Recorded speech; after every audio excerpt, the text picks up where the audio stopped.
That's enough of that. What is going on, everybody? It is DylanLasagna back with more DylanLasagna Live, episode number 28 on the one channel where it never should have left, and it never should have moved to another channel. This is the one place where you will forever and always, until the end of time, catch DylanLasagna Live going forward, and always will, right here on this channel, my one and only channel that has existed for 8 years. But anyhow, this is episode number 28 of DylanLasagna Live. If I have recently uploaded the past 3 episodes, I believe. Yeah, the past 3 episodes of DylanLasagna Live that were streamed from the now non-existent DylanLasagna Live channel onto this channel. And if you want to go watch the video where I admitted my failure to creating that channel in the first place, that's on this channel.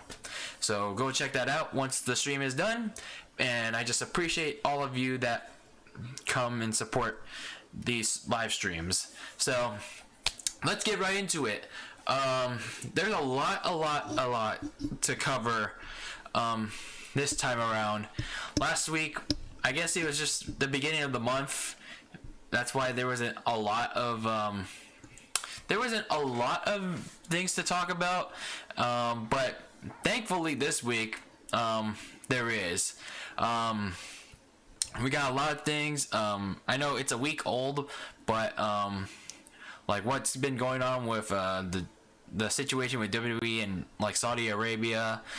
There's actually a little bit of smaller minor details, like new minor details regarding what happened in Saudi Arabia. There are a lot of conflicting reports on what actually happened, and then the NXT Takeover of the WWE main roster. You know, for all of you wrestling fans out there, there is the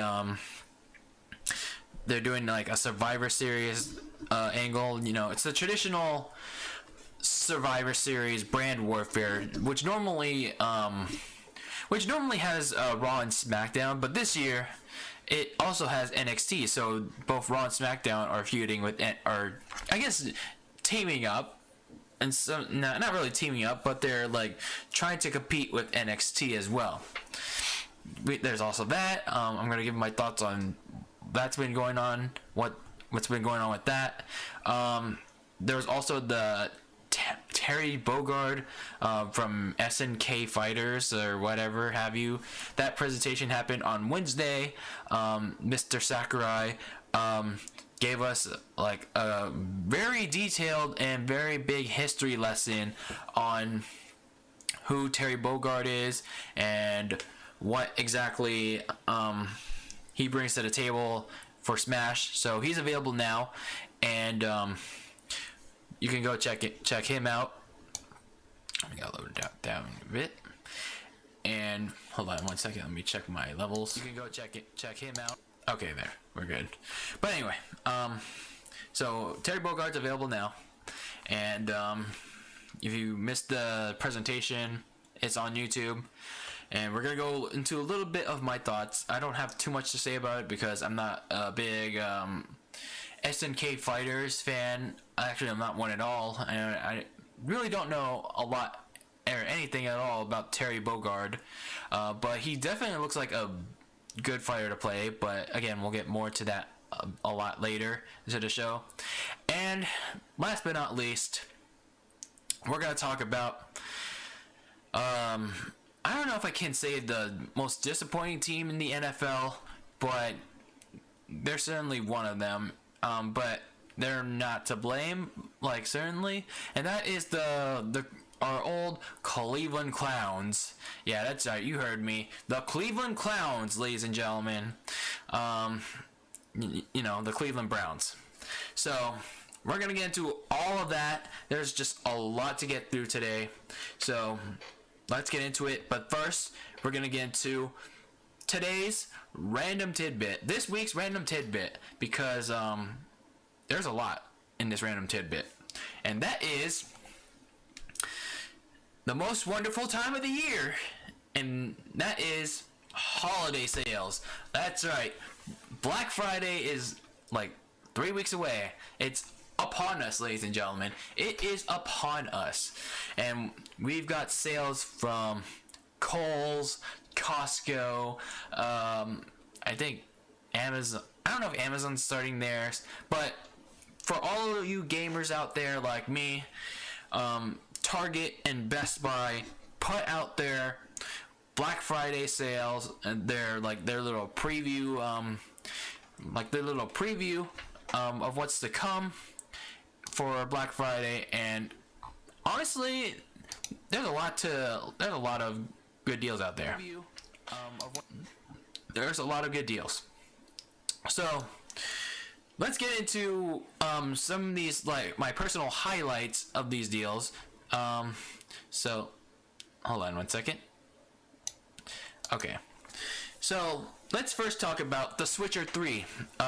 The Witcher 3, by the way, that's $45 at Best Buy. That came out like a month ago. So it's like the complete edition. You get like all the DLC. You get all these goodies as well, all on one cartridge. So there's no additional download. Thank you to CD Projekt Red. I don't know if I'm gonna have like anybody to get all this, but more on that later. So you got The Witcher 3 for $45 at Best Buy.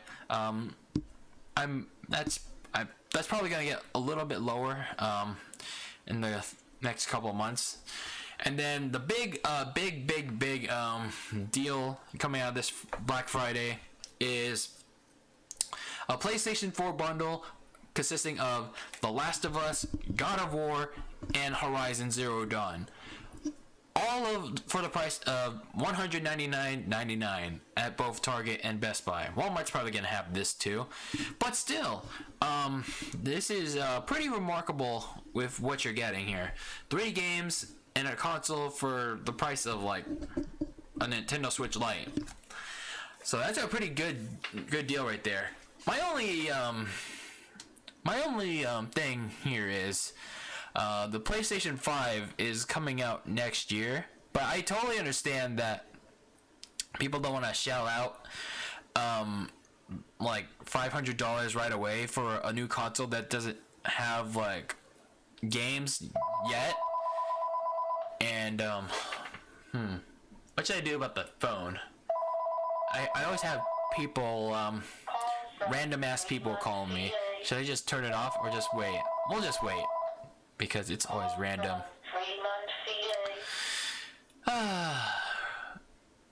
Okay, good. Anyway, so I know there's gonna be a lot of people that are gonna probably cash in on this deal, but I don't know. The PS5 is like a year away, so maybe people there's gonna be some people that don't want to get the PlayStation 5 just yet because there's still like a whole bunch of games on the PS4, and we don't even know what the price for the PlayStation 5 is or what it actually looks like and all that stuff. But I don't know. It's gonna be a tough out. It's gonna be a tough out for all of you people. So I mean, I guess if you don't want to shell out $500 or plus for a PlayStation 5, this is a really good offer for you. This is probably the last big one for the PlayStation 4 on Black Friday. I mean, the price will go down, but it's just like, this is the really big, one of the last big bundles, I believe, for the PlayStation 4 on Black Friday. Now, of course, you can't have Black Friday without really good deals on games. I think Target has, I hate to say it, has the best selection of game offerings for Black Friday. You got $15 for a lot of games that are going to be on sale, like 100 plus of them. Some of my personal highlights were the GTA 5, the Premium Online Edition, the Mario Rabbids Kingdom Battle, Kingdom Hearts 3, the Crash Trilogy, and then Crash Team Racing.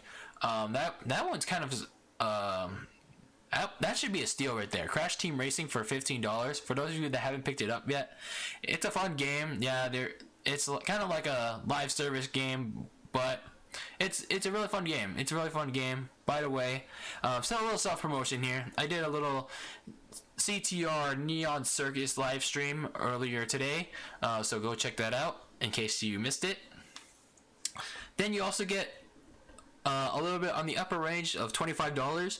You get the Spyro Reignited trilogy on Switch, Just Dance 2020, Overwatch on the Switch as well, although it's debatable if you should even get Overwatch on the Switch when they just announced Overwatch 2 for all consoles. But those are your some of your highlights for the $25 games at Target. There's also like $25 games at Best Buy as well, like Mortal Kombat 11 and Red Dead Redemption 2. And then one of the doorbuster deals at Target include Legend of Zelda Breath of the Wild and Mario Odyssey at $30.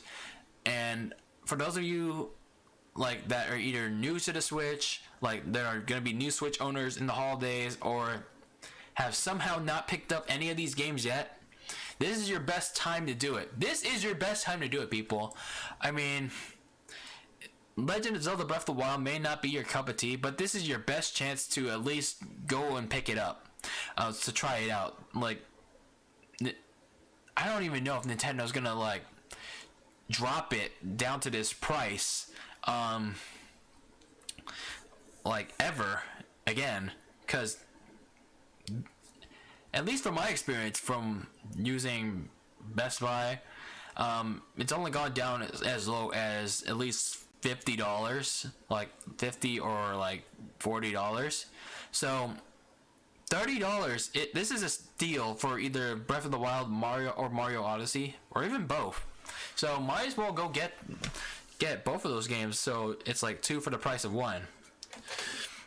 Then at Target, you also get $5 savings on gaming subscriptions like PS Plus, Xbox Live, and yes, even the horrendous Nintendo Switch Online.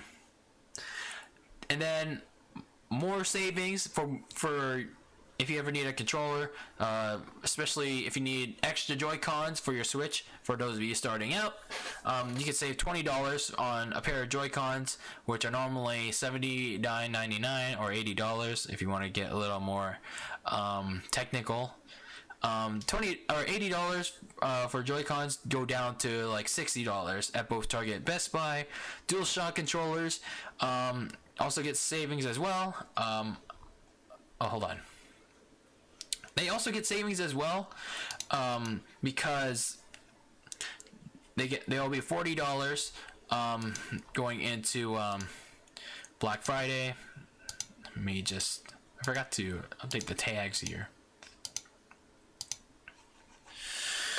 Then, last but not least, actually this is the next second last thing.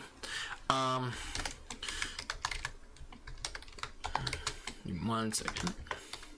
The second to last thing is for those of you that haven't bought Call of Duty Modern Warfare, for those of you that actually play it to this day, it's gonna be on sale. It's gonna be on sale for about $40. So for those of you that haven't gotten it yet, I would hold off getting Modern Warfare and wait for Black Friday for that. So hold off on getting Modern Warfare, hold off on getting any of these games you haven't gotten yet, and wait for these good deals.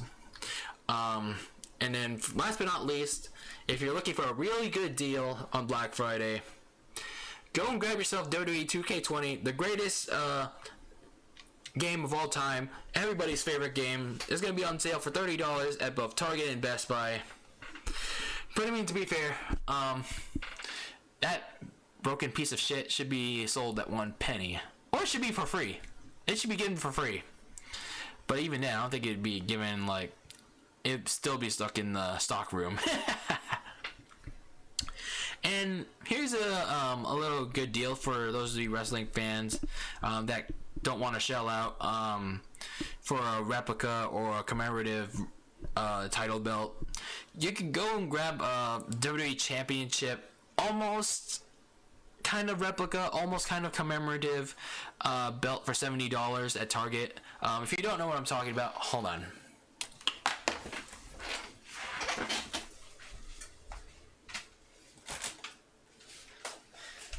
this is the belt I'm talking about. This is the kind of belt I'm talking about from Target.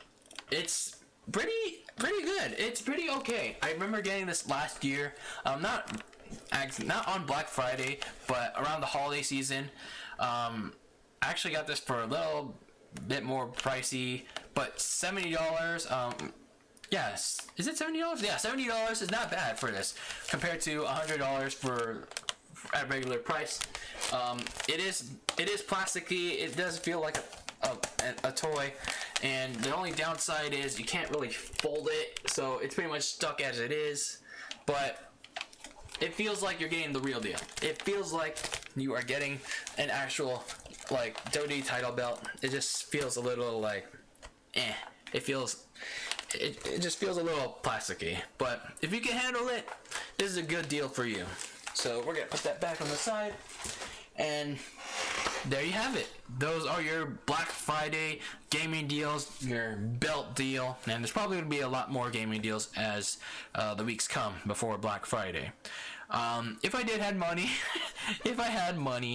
I could shell out for like the Switcher 3 and maybe the Reignited trilogy, maybe. But I haven't heard great things about the Reignited trilogy, to be honest. I've heard that it like overheats the Switch. And I just can't stand the the extra download for the other two games. It's stupid. It is stupid. Okay.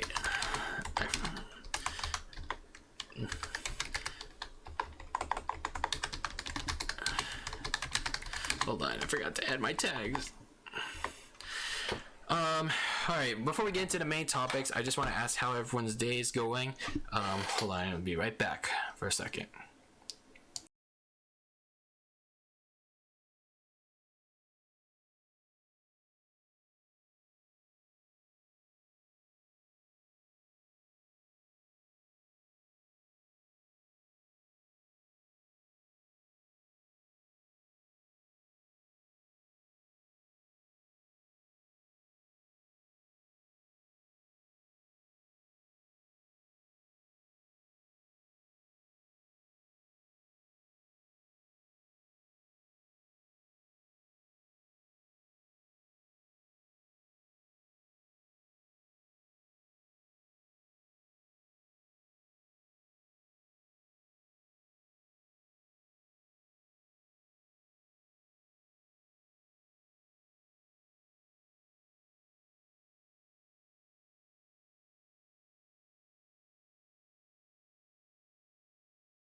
Okay, I'm back. Sorry about that. Alright, now let's get into the main topics. I broke it down, so there's going to be a little bit of ranting, and then a break from ranting, and more ranting, and then another break from ranting. Hopefully, I can calm the F down in between rants. So, here we go. By the way, if you're watching this live, I encourage you all to share this with your friends, your family members, a stranger, and just share it in general. Just share it in general. Second. Okay. Hold on.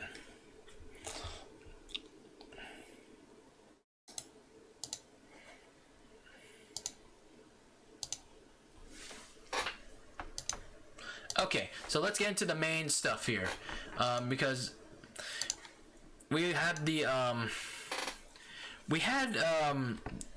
a report last week about WWE getting stuck in Saudi Arabia. I know it's a week old that incident happened, and by the way, I don't want to say I'm glad that they got stuck there, but I mean, what we got last week on SmackDown was pretty good. I liked the episode that we got, but I just wanted to shed some more light on the situation from at least my perspective, because it's just like it just I just want to bring attention to why. I don't know. I think it was ill. I still think this was ill-advised on WWE to even like put together Crown Jewel, to book Crown Jewel the day before a primetime weekly TV show that is SmackDown on Fox, and it just continues to show how shady Vince continues to involve himself, despite how shady in their own right Saudi Arabia is. But anyway, enough jabbering. Forgive me, I'm not much of a political person, but I'm about to get into a lot of conflicting details right here, because there were a lot going on, a lot of details conflicting that were in this little Saudi Arabia report. But here we go. As for Crown Jewel itself, it was kind of a forgettable pay-per-view outside of Bray Wyatt winning the Universal title, and Cain Velasquez and Tyson Fury's pretty forgettable debuts. Actually, they were pretty bad, to be honest. Cain Velasquez was pretty booked to get his ass whooped by Brock Lesnar in 3 minutes. He tapped out to him in that time frame, and then he got passed on by Rey Mysterio. I don't know if that was to he did it cleanly, and then it was just they could have, I don't know, they could have done it in a way that was just kind of dirty, and then just have Cain Velasquez come back a few months, 6 months later, and retrain. But then I understand it was just he was having a bad knee and he needed knee surgery, so I guess that's why they cut the match off short. But I don't know. That's how I felt about Crown Jewel. But it was what happened afterward that turned a lot of heads. So there was a report going on last week after Crown Jewel by Mike Johnson, a PW Insider, Pro Wrestling Insider, by the way, that a mechanical issue delayed the charter flight for the wrestlers and production crew that need to go to SmackDown, which last week was held in Buffalo, New York. WWE went along with this story. They still continue to do so. But then, as you can imagine, the talent normally on SmackDown was not there. And again, as I mentioned earlier, it was for the benefit of Triple H and the NXT roster that did fly into Buffalo, New York, which, again, by the way, that was a much better episode of SmackDown than most anticipated because of the presence of NXT. But as you can also imagine, there were a lot of unhappy wrestlers with the situation, like Andrade, Humberto Carrillo, and then once they got back, Carl Anderson's wife was not happy and did not want her husband going back there. Then a day or two later, I don't know, I think it was the day the incident happened, we had vague as hell, Dave Meltzer, Dave Meltzer, who is often kind of abstract and vague with the news he gives, he discussed what he managed to pull out of the situation, or I don't know. It's kind of vague when you put it in his terms. This was what he said. The reason, this was, some of it's a lead up to what happened, and then what falls is gonna be what happened after. So Dave Meltzer claimed that WWE had not been paid by the country for Super Showdown, which was back in June. Then before Clown Fools, which is what I call Clown Jewel, because WWE is a bunch of clown fools for going there in the first place, but trying to put bias aside for a minute, WWE was paid by the Saudi officials about $60 million before the show started. It was called a really bad situation that they were delayed because WWE doesn't know what to do moving forward. Dave Meltzer said that the talent that he spoke to told him that they were never going back to Saudi Arabia, and others saying that they couldn't wait to leave the company. I just find that, I don't know, I just find that hard to believe, like, especially now, because the fact that WWE announced the extension of their deal with Saudi Arabia, so whatever is left of Vince's dignity kind of goes down the drain in exchange for more blood money from Saudi. And those wrestlers are not leaving, to be honest. WWE is probably going to likely lock them down or freeze their contracts for however long, because if they leave, like, WWE knows where they're going to go, and it starts with 3 letters, AEW. So WWE knows that they're going to force them to stay.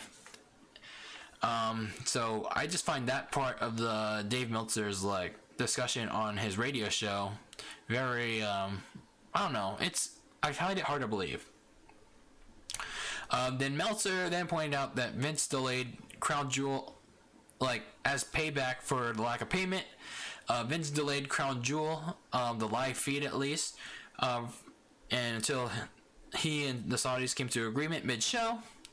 And then I guess what Dave Meltzer got out of it was that the Saudis, like, I don't know, I don't want to, like, misinterpret, like, the Saudis helped, like, delayed them, but, like, delayed the roster that was there as payback for what Vince did.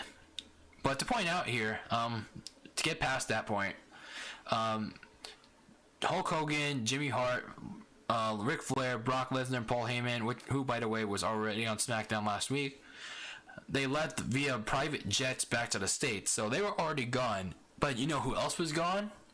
Vince. Vince was not there to help the roster that is there night in and night out, to get them out of that situation. So, yeah, Vince is a great leader. Yeah, he's a very great leader for letting the guys that work their ass off to rot in Saudi. What a great example you are, Vince. Now, here's another conflicting report from former WWE Spanish language announcer Hugo Savinovich. Sorry if I butchered that name. So he spoke with Hannibal TV about the situation, and this is what he had to say.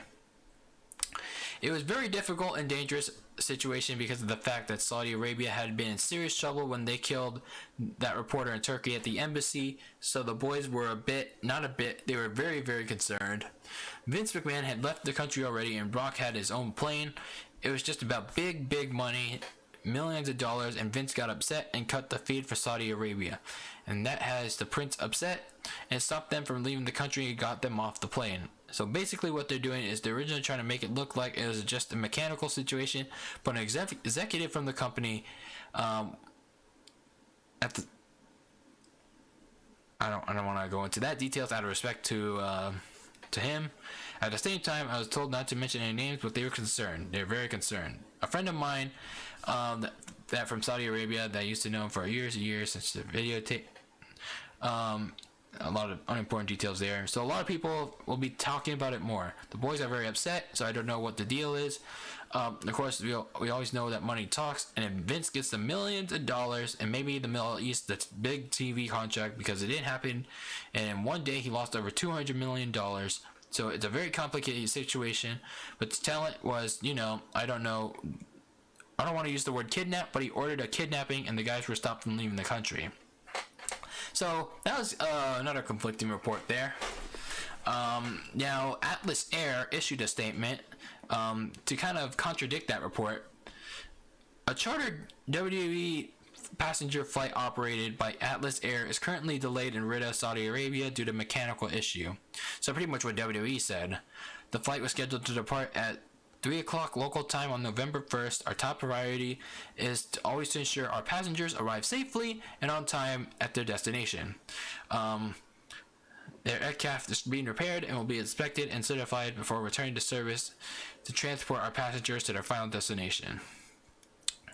They eventually made it back to the States. Some of them, like Roman Reigns and Bray Wyatt, eventually arranged for new charter flights in hope of trying to make it to SmackDown that week, but they obviously couldn't. And the rest of them were pretty much stuck there. But they at least got to New York safely and soundly, which that's all that matters. Now, before the show started today, there were some new details regarding the flight delay in Saudi Arabia from the Jerry Lawler Show podcast, and this comes from Jerry Lawler. So Jerry and Sean Reedy discussed details of the Saudi plane troubles from last week and the talent meeting that took place Monday on Raw. Yeah, there was a talent meeting discussing this, by the way. I'll get into that after this. Some highlights from Jerry Lawler's podcast. Vince McMahon took a microphone and addressed the entire roster on Monday along with Triple H. Vince called it the worst travel story he had seen in his 49 years of being involved in pro wrestling. The first problem was the tug. There was an issue, then an issue with the manifest due to the weight of the plane. Wrestlers say this was not explained to them properly. More fuel was needed after the weight issue. After the tanks were completely filled, a sensor was set off, saying another piece of equipment transferring fuel from one engine to another wasn't working. A piece had to be flown in from Germany to address the fuel issue. Then the issue of finding hotel rooms for 200 people. AJ Styles, not Seth Rollins, Dave, spoke up about what a disaster to the situation was to live through, and yeah, that was pretty much it. Yeah, like all in all, this was just a very disastrous yet conflicting situation. There were like so many sides to the story, like Saudi did it, like Saudi sabotaged them, or like Vince sabotaged Saudi. Like Saudi's got payback. There's a mechanical issue. There's a lot of issues like in this conflicting story, but it's just like at the end of the day, I'm just kind of leaning toward the side of it's just a mechanical issue. I don't know. I really don't know, because at the end of the day, they could have not booked this in the first place, because like I said before, they booked this on the day, like the day before they had to do SmackDown that week. Like this was months in advance, but I don't understand why they booked this for like the day before SmackDown. I don't understand it, and I just feel bad for the. I don't know how to feel about the wrestlers, because they all agreed, like a lot of them agreed to go. Of course, you had guys like Kevin Owens, Kevin Owens, Daniel Bryan, and veteran wrestlers like Cena. But for the current guys like Kevin Owens, Sami Zayn, Daniel Bryan, not go because at least for Owens and Daniel Bryan's case, they don't want to go, and Sami Zayn can't go because of his he's I don't know. There was a reason about like culture and race, but it's like I don't know. It's just like it really sucks for them. It really does suck for them. And you add in the fact that Vince extended the deal between WWE and Saudi Arabia through 2027 in that press release on WWE.com. Weren't they already on a 10-year collision course with each other? Like, weren't they already in a deal and they extended it further? Oh dear. Oh dear. So it's just like, do they even want to go back? Do they want to go back? Like, do people want to really go back to Saudi Arabia? I mean, unless they're really hungry for blood money, then you got no soul. You have no soul. But I don't know. It's just like, a lot of people have to, like, if they're really smart enough, if they weren't like ass-hatting, doing that to the company so much, they shouldn't go. They should protest, like, to Vince, that the next time they go to Saudi Arabia, protest that they're not going. Protest that they're not going after what they went through, like, after Crown Jewel. Especially if they do, like, they pull a move like that, if they do, like, a Saudi Arabia event and then SmackDown the next day, like, veto that. Like, protest, like, by going to the venue at SmackDown and sitting your ass there, sleeping your ass there all night. Do something to convince Vince or something like that you're not doing this anymore. Like, you're not going to Saudi Arabia, like, for more blood money for a country that's kind of their own pile of deep poop. Again, I'm not a political guy, but I'm kind of aware what kind of shit Saudi Arabia's in. But it's just crazy insane what this situation is. It's very scary for these wrestlers to actually, like, endure that. And if they have no balls to go back there, I don't know. I can't feel, if they do go back there, I can't feel bad for them. I just can't. I can't. Let's take a break from that little rant there, because we still have the little Cleveland Clowns to talk about. Let's shift over to a little more positive thing about WWE. Let's talk about the little Survivor Series angle, the little brand warfare that now involves NXT. It all started because the majority of the SmackDown roster not being able to make it to the show last week because you know why. They got stuck in Saudi Arabia. Stupid Vince. But gladly, Triple H stepped in, took over the show, both creatively and literally. And man, we had a good show last week. And just looking at the spoilers for this week's SmackDown, I mean, it looks okay. But looking back at last week, the NXT invasion began. Shayna Baszler pretty much fired the first shot. The NXT Women's Champion attacked Sasha Banks, Nikki Cross, and the SmackDown Women's Champion Bayley after her title defense against Cross. Then the NXT invasion continued when Matt Riddle and sorry, I don't know his name. Forgive me, I don't watch a lot of NXT, but I still know a fair amount of people, just not the guy that assisted Matt Riddle. Sorry. The other guy attacked Sami Zayn. Then we also had Tegan Nox and Rhea Ripley defeat Fire Desire in a tag team match, while Bianca Belair attacked Carmella backstage.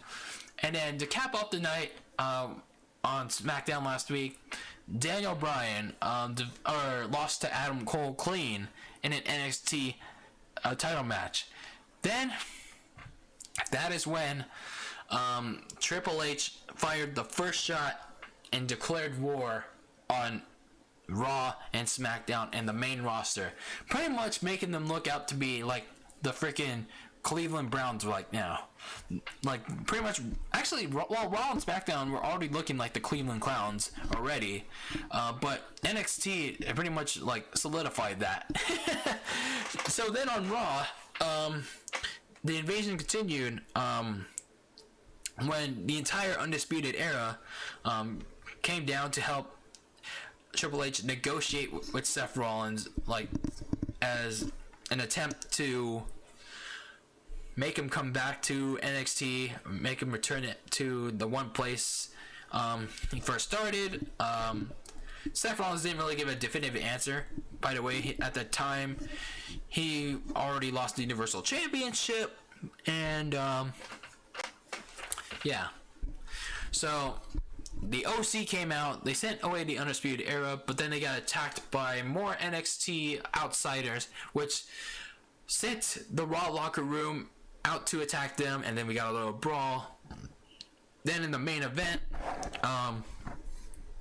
Seth Rollins challenged Adam Cole for the NXT title, but the Undisputed Era got involved, and then they pretty much started a fight with the Raw locker room, and it just pretty much went batshit crazy to end Raw, where they were just pretty much performing moves on each other.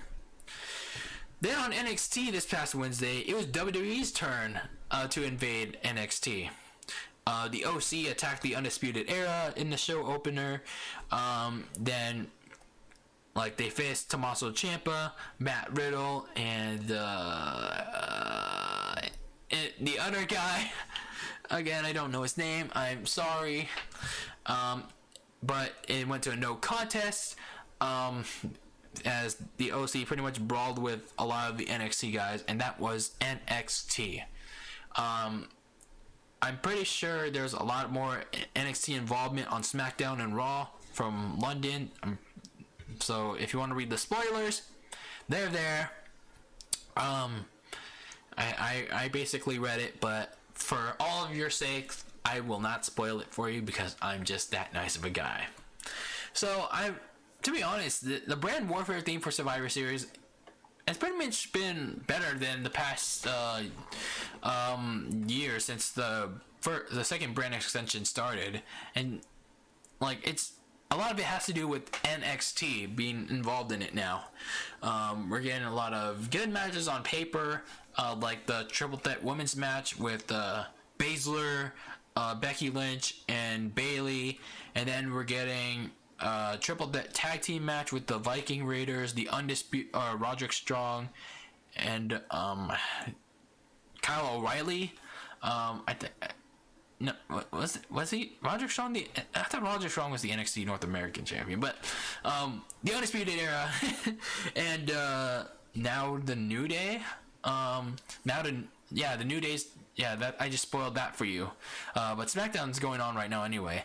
But the New Day are the SmackDown Tag Team Champions now, so they'll be facing the Undisputed Era and the Viking Raiders at Survivor Series. And there's probably going to be like a traditional Survivor Series match between Raw, SmackDown, and NXT. Then you obviously have Rey Mysterio versus Brock Lesnar for the WWE title, and what will probably be the night's only non-brand warfare match. And what I really hope to happen is maybe The Fiend versus Adam Cole, like in the little SmackDown versus NXT brand warfare match. But I just highly doubt it. I highly doubt it. But we didn't get Brock Lesnar versus Adam Cole versus Bray Wyatt. I don't know why we didn't. That would have been a great match. It would have been a great match. I just don't know why we're not getting that match. But The Fiend versus Adam Cole would be really cool. But I don't know why they're not doing it. But overall, I just think the invasion angles this time around are not being overdone, like, to the degree of this high. So, as long as they don't fuck it up, then I'm kind of liking where Survivor Series is heading this year. I don't know if I want to do the Terry Bogard thing next, because I have a lot to say about the Cleveland Clowns. But hold on, I need to get something first. Big mouth. Stats 2018. There's 2019. Okay.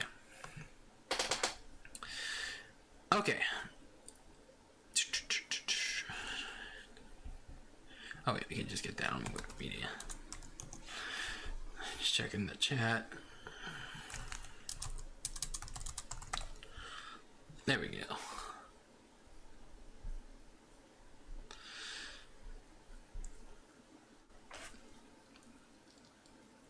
Okay.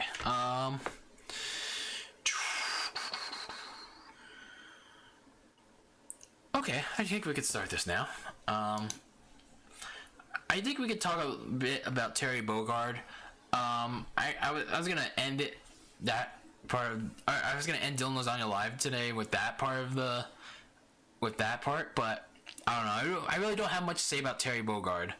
But my presentation, which was at like 5 o'clock my time, and I did not want to wake up for that presentation. But my biggest takeaway is from that on November 6th, 2019, that Sakurai will be known for two things. He's a great history teacher. Sakurai pretty much tempered and kept all of us in check. And Smash is for good boys and good girls. Yes, you heard me. Yeah, you heard me. You actually want to see what? You don't believe me? All right. Okay. All right. Then I'll show you. All right. By the way, you may have noticed that a very important character from the Fatal Fury series was not included. Yes, Mai Shiranui. Super Smash Bros. Ultimate is for good boys and girls of many different ages, so we decided not to feature her. Please forgive us. Yeah, for all of you doing No Nut November, Sakurai just sent you a message right there. Sakurai just sent you a message.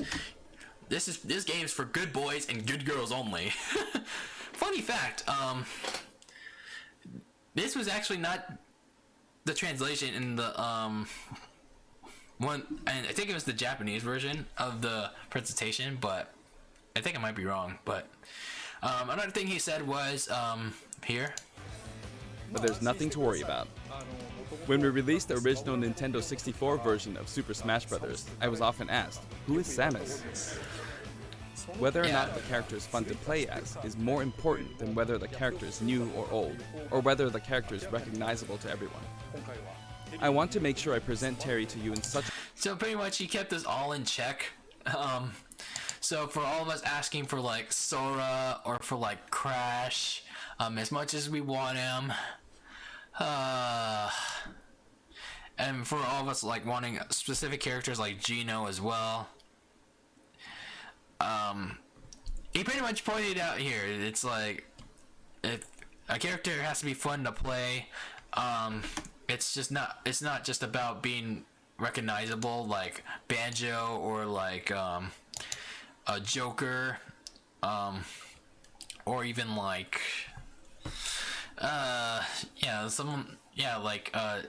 Terry Bogard.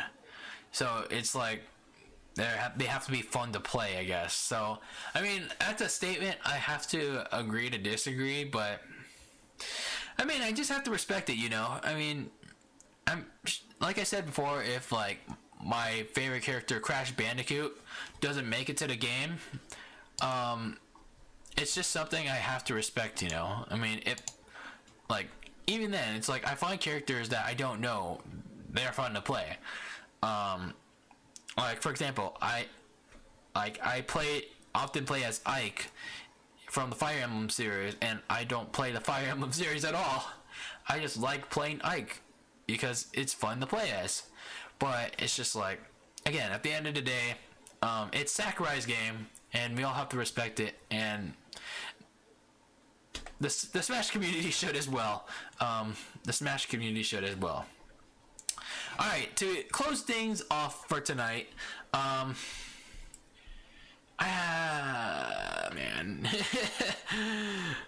Oh boy. Man, where would we be without this team right here? This mediocrity of a team right here. So, hold on. I have to do something really epic right here. Boost it up. Alright, hold on. Let me boost this down, actually. Hopefully it's the right version. Alright, here we go. Get your stream highlights ready. Alright.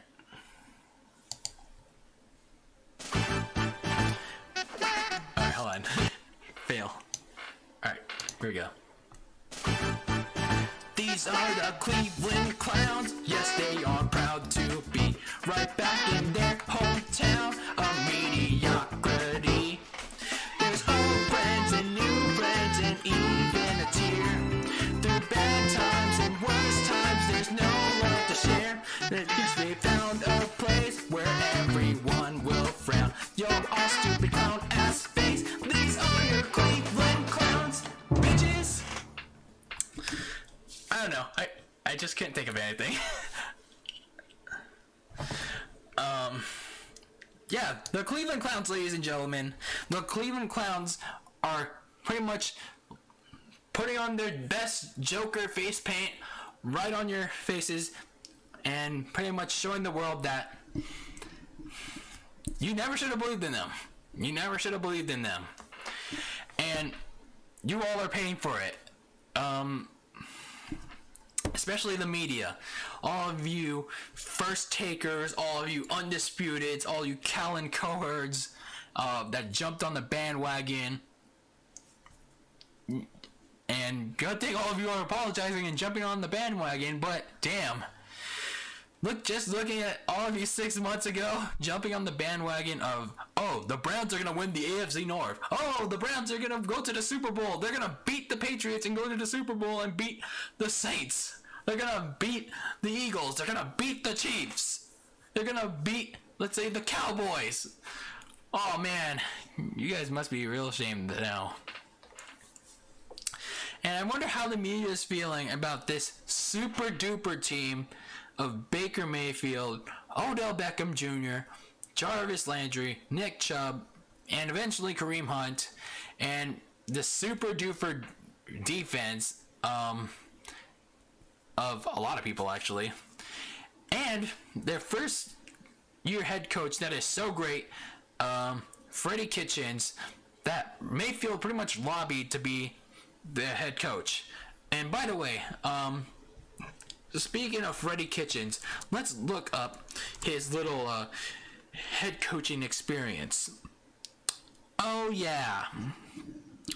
All his head coaching experience is as an interim head coach from last year's Cleveland Clowns team.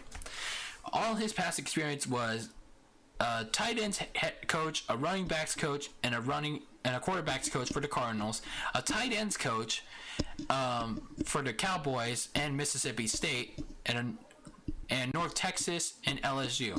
So pretty much he's clearly in over his head. He is in over his freaking head. And where are the Browns now? 2-6. All thanks to the media. High ass expectations for the Browns. And all this hype is coming back to bite everyone involved. Baker Mayfield is regressing big time. Like, just compare all these numbers going back to 2018.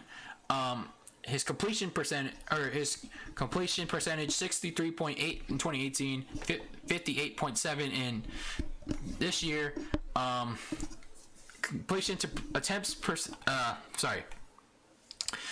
Completions compared to passing attempts, 159 of 271, 310 for 486 last year. In 2018, 27 touchdowns to 14 interceptions, 7 touchdowns to 12 interceptions.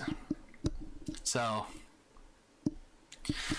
Baker Mayfield is, I don't know what's going on with him. I don't know if he's trying to, impress the media. I don't know if he's in over his head as much as Freddie Kitchens is, because he's disappointing big time. He is turning everyone's heads the wrong way. Then you have the star-studded group of Odell Beckham Jr., Jarvis Landry, and Nick Chubb not being used the way that they're supposed to, because Baker Mayfield can't get the ball out. for some odd reason. And as well as Baker Mayfield handling the media as Seth Rollins handles people on Twitter. So they belong together. They clearly belong together. Because they're so sensitive to the media. They're like, in the case of WWE, like WWE is a joke. The Browns are clowns. So they both deserve to be like butt buddies with one another. As for Freddie Kitchens, the conservative play calling, the lack of accountability, also the questionable play calling. When he was down, I think it was 27-13 against the Patriots, and on fourth down, I think it was the last 2 minutes of the fourth quarter, he punted. He punted the ball. So it's like, why not go for it? I don't know. I know it's the Patriots and all, but are you really that scared? Are you really that scared? And as for the media, I know they're starting to apologize for jumping on the Browns bandwagon. Good on them, because they shouldn't have been there. Like, they shouldn't have jumped on there in the first place. We know this Browns team, which had, again, Landry, Beckham, Mayfield, Chubb, like, on the offense, and then they had a stout defense as well. They were good on paper, but this is the same team that went 0-16 in 2017. The same team that pretty much traded away their offensive line for Beckham. The same team that went 1-15 in 2016.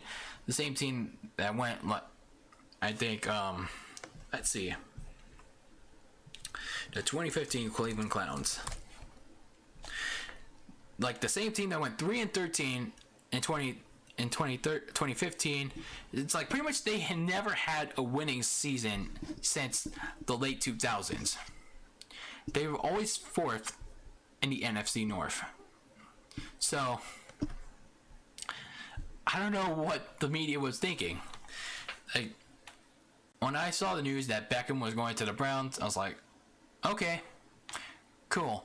Now, can the Browns actually do something with Mayfield and Beckham? And as with me, I'm always a wait and see approach. I always have a wait and see approach.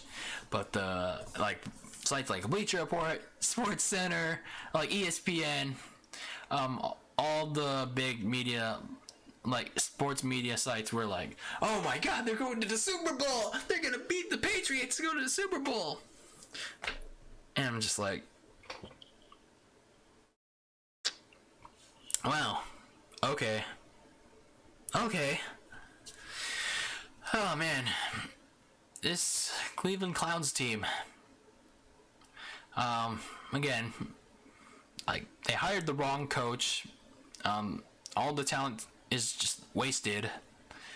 Hopefully they get the right coach, so someone in the AFC can be at least competent to beat the Patriots.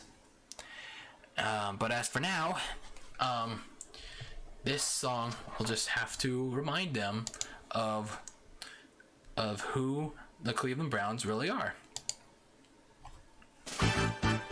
These are your Cleveland Clowns. Yes, they are proud to be right back in their hometown of mediocrity. There's old friends and new friends and even a tear. Through bad times and worse times with no love to share.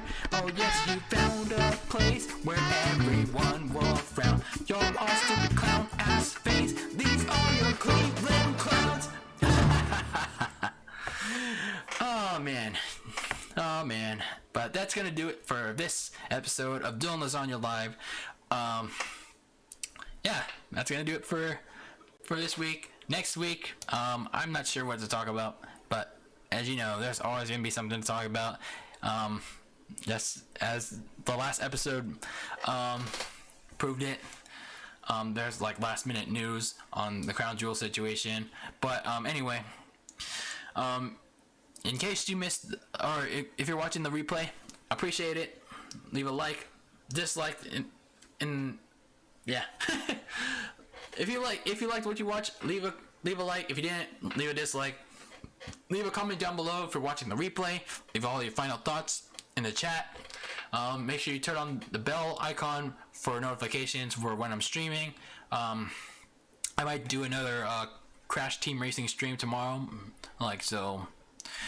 Just stay tuned to the channel. I may or may not do it, but we'll see.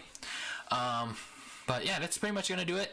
And this is DylanLasagna signing off, and always be delicious. I'll see you all next time, and I'm out.